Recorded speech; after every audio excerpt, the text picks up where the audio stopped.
BrenTech here, where tech is made simple. About 3 weeks ago, I posted a video that Microsoft had confirmed a new Windows 11 known issue that was affecting some printers on version 22H2 and had applied a safeguard hold, which is basically an upgrade block on updates to Windows 11 22H2 for devices that were being affected by this issue. Now, the affected devices were using printers that use the Microsoft IPP class driver or Universal Print class driver for communication, and with the printer and the block was preventing the installation of the Windows 11 2022 update on affected devices.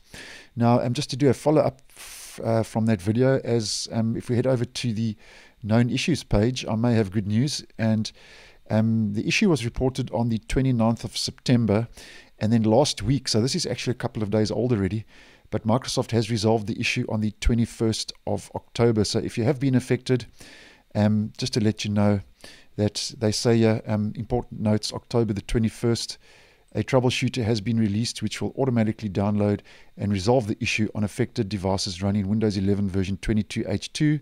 Once the issue with the installed printer is resolved, the safeguard should be removed and you should be able to upgrade to Windows 11 version 22H2. They also mention here that please note that if there are no other safeguards that affect your device, so if you don't have any other driver issues or app issues, it can take up to 48 hours before the upgrade to Windows 11 is offered. And as I always suggest, restarting your device can help speed up that process.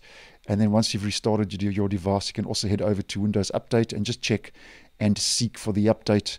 And if that safeguard hold has been lifted regarding those printer issues, then you will be offered the Windows 11 version 22H2 update through the Windows Update page. And if that still doesn't work, actually a very simple solution really at the end of the day is, if you want to upgrade, is just to uninstall the printer that's giving you the problems, upgrade to Windows 11 version 22H2, and then reinstall the printer, and job done. The issue then will be resolved. But nonetheless, just keeping you up to date that safeguard hold has now been lifted and Microsoft rolled out a troubleshooter to address the issue. So thanks for watching, and I will see you in the next one.